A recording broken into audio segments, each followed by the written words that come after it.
নমস্কাৰ মৰমৰ ছাত্ৰ ছাত্ৰীসকল, আমি সংস্কৃত ব্যাকৰণৰ কাৰক পাঠটো পঢ়ি আছিলোঁ। আমি ইতিমধ্যে প্ৰথমা বিভক্তি কৰ্তা কাৰক পঢ়িলোঁ। তোমালোকে নিশ্চয় বুজি পাইছা।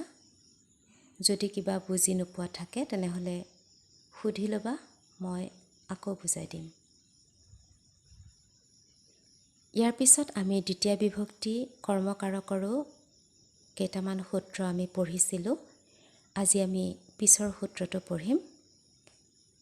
তোমালোকে ভালদৰে বুজি ল'বা আৰু মই যিটো লিখি দিছোঁ সেইটো শুদ্ধকৈ লিখি ল'বা আৰু মন দি শুনি যাবা। প্ৰথম আজিৰ সূত্ৰটো চোৱা।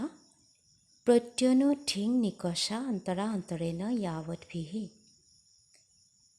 ইয়াত সূত্ৰটো দেখি তোমালোকে ভয় নাখাবা। মই আগতেও কৈছোঁ, কাৰণ এই সংস্কৃত সূত্ৰবোৰত কি হয়, কেইবাটাও শব্দ সোমাই থাকে, সন্ধি হৈ যোগ হৈ থাকে, সন্ধি হৈ সোমাই থাকে বহুত শব্দ। আৰু আমি যেতিয়া শব্দবোৰ ভাঙি ভাঙি উলিয়াই আনো তেতিয়া আমি দেখা পাওঁ শব্দবোৰ তেনেই সহজ। গতিকে ভয় খাব নালাগে। সংস্কৃতত সন্ধি লগাই লিখাটো নিয়ম আৰু ভাঙি পঢ়াটো নিয়ম। গতিকে ইয়াতো তেনেকৈ কেইবাটাও শব্দ যোগ হৈ আছে। আমি যেতিয়া ভালকৈ মন দি সূত্ৰটো পঢ়িম নহয়, তাৰ ভিতৰত থকা শব্দবোৰ বুজি ল'ম, তেতিয়া আমাৰ কি হয়, বুজিবলৈ একেবাৰে সহজ হৈ পৰিব আৰু আমাৰ মনত পৰিব। সূত্ৰটো পঢ়াৰ লগে লগে মনলৈ আহিব গোটেইখিনি কথা। ঠিক আছে, এতিয়া চোৱা সূত্ৰটোত কি কি শব্দ আছে। প্ৰতি, অনু, ঠিক, নিকষা, অন্তৰা, অন্তৰেণ, য়াৱৎ, এই শব্দকেইটা আছে। এই শব্দকেইটাৰ যুগত সদায় দ্বিতীয় বিভক্তি হয়। তাৰমানে এই শব্দকেইটা আমি বাক্যত য'তেই দেখা পাওঁ, শব্দকেইটাৰ লগত যাৰ সম্পৰ্ক আছে, যিটো শব্দৰ সম্পৰ্ক থাকে, সেই শব্দটোত দ্বিতীয় বিভক্তি হয়। কেনেকৈ হয় আমি এতিয়া চাম। উদাহৰণ মই লিখি দিছোঁ চোৱা। প্ৰথমটো লৈছোঁ গৃহম প্ৰতি। গৃহম শব্দটোত দ্বিতীয় হৈছে, প্ৰতি শব্দটো আছে কাৰণে। মানে অৰ্থটো কি? গৃহম প্ৰতি গচ্ছতি, সহ গৃহম প্ৰতি গচ্ছতি, অহং গৃহং প্ৰতি গচ্ছামি। গৃহম প্ৰতি ঘৰ অভিমুখে, তাৰমানে ঘৰলৈ, ঘৰৰ ফালে, ঘৰ অভিমুখেটোৱে শুদ্ধ। গৃহম প্ৰতি, গতিকে প্ৰতি শব্দৰ যুগত কি হৈছে? দ্বিতীয় হৈছে, কৰ্মকাৰক। আকৌ ৰামম অনু। ৰামম অনু মানে ৰামৰ পিছত, পিছে পিছে, ৰামৰ পিছে পিছে বা ৰামৰ পিছত। ৰামম অনু সীতা গচ্ছতি, ৰামং অনু লক্ষ্মণঃ গচ্ছতি ক'ব পাৰোঁ। গতিকে ৰামৰ পিছত বুলি কওঁতে ৰামৰ বুলি কওঁতে ষষ্ঠী বিভক্তি হৈছে, তাত কিন্তু ষষ্ঠী হ'ব লাগিছিলে, ৰামস্য হ'ব লাগিছিল, কিন্তু একমাত্ৰ অনু শব্দটো আছে কাৰণেই তাত কি হ'ল? ৰামং হৈছে। তাৰপিছত আহিলে দৰিদ্ৰতাম ধিক। ধিক্কাৰ দিছে দৰিদ্ৰতাক।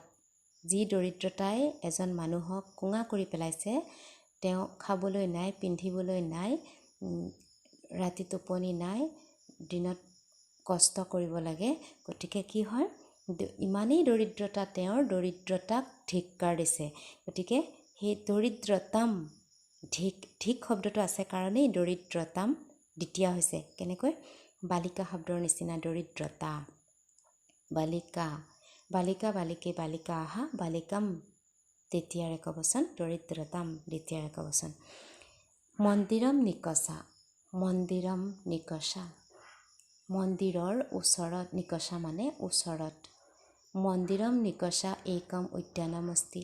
মন্দিৰম নিকষা একম বিদ্যালয়ম অস্তি। মন্দিৰম নিকষা একম গৃহম অস্তি। মন্দিৰম নিকষা একঃ নৰঃ অস্তি। ঠিক আছে, এনেকৈ আমি ক'ব পাৰোঁ। গতিকে মন্দিৰম নিকষা, নিকষা শব্দটো আছে কাৰণে মন্দিৰম হৈছে দ্বিতীয়াত হৈছে, গতিকে কৰ্মকাৰক হৈছে। ঠিক এইবাৰ পিছৰটো আহিছোঁ অন্তৰা। অন্তৰা মানে হৈছে দুটা বস্তুৰ মাজত। দুটা বস্তুৰ মাজত বুজাবৰ কাৰণে অন্তৰা শব্দটো সংস্কৃতত ব্যৱহাৰ কৰা হয়। গতিকে দুটা বস্তুৰ মাজত বৃক্ষম নদীম চ অন্তৰা। চটো সাধাৰণতে শেষত দিয়া হয় সংস্কৃতৰ। বৃক্ষম নদীম চ, গছ আৰু নদীৰ মাজত। ইয়াতো কি হৈছে? দ্বিতীয়া ষষ্ঠী হ'ব লাগিছিলে, হয় নহয়? নদীৰ মাজত বুলি কৈছে, ষষ্ঠী হ'ব লাগিছিল। কি হৈছে? দ্বিতীয়া হৈছে। কিহৰ কাৰণে হৈছে? অন্তৰা শব্দটো আছে কাৰণে হৈছে। ঠিক আছে, এবাৰ পিছৰটো চোৱা। অন্তৰেণ, দুগ্ধম অন্তৰেণ। অন্তৰেণ মানে অবিহনে।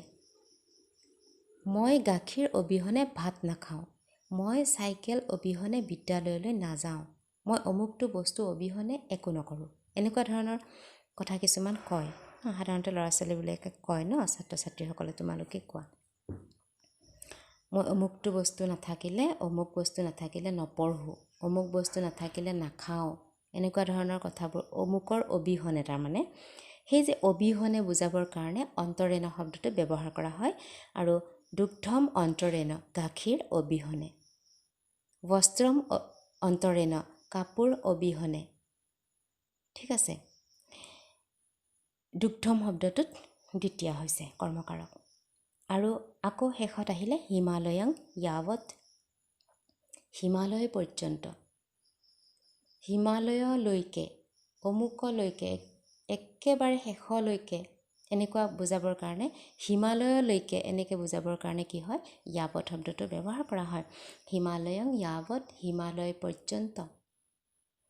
বুজি পাইছা? এই শব্দকেইটা মনত ৰাখিবা। সূত্ৰটো দেখিলেই যাতে চিনি পোৱা।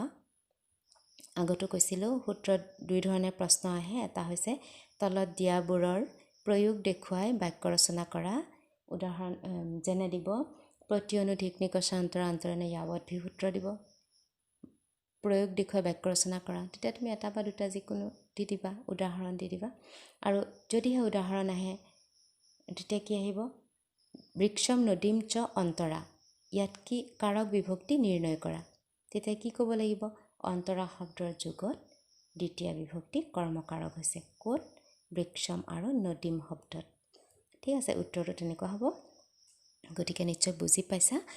শুদ্ধকৈ লিখি ল'বা উদাহৰণবোৰ আৰু বুজি ল'বা। বুজি নাপালে পিছত ক'বা। আজিলৈ নমস্কাৰ।